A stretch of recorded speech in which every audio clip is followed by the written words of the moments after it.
All right, guys, it's been a few weeks since we released our single Silver, and I wanted to ask my fellow bandmates what they feel about their experience in the studio, the feedback we've received so far, and their overall thoughts on the song. So I'm going to start with John.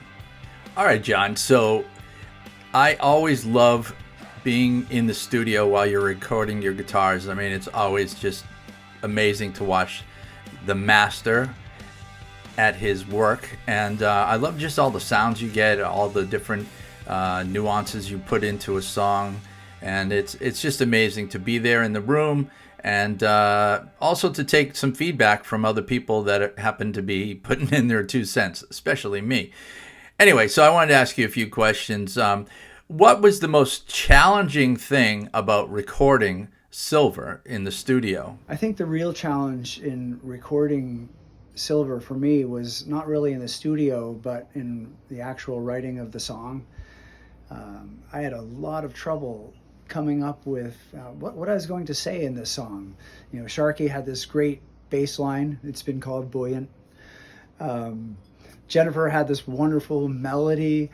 And, as a guitarist in this situation, I'm working with a really strong bass player and strong vocalist who really have these melodies that are interweaved, and I need to find my spot, so my place to sit amongst those melodies, and that's the biggest challenge for me as a guitar player in this band. Secondly, what was your favorite part about recording Silver in the studio?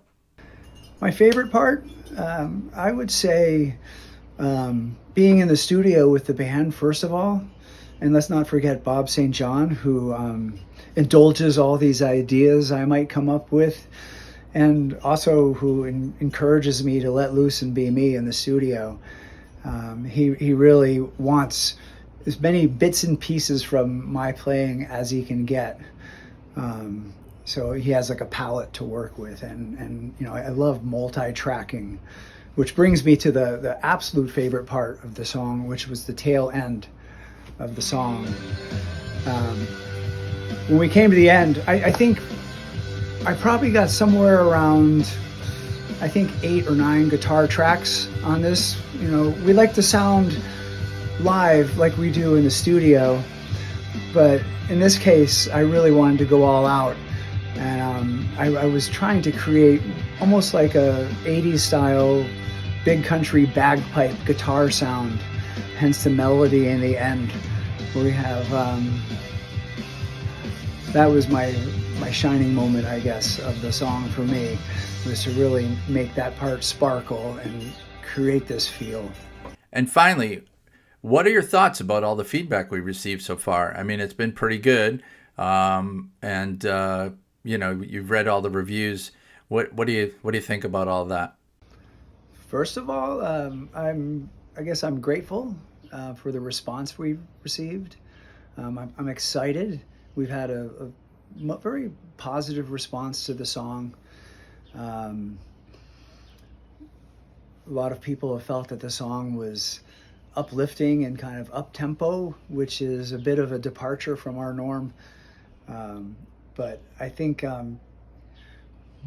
taking that departure and keeping our sound true to ourselves has been a great thing, and I think people have recognized it, and I think they like where we're going, and makes me feel proud.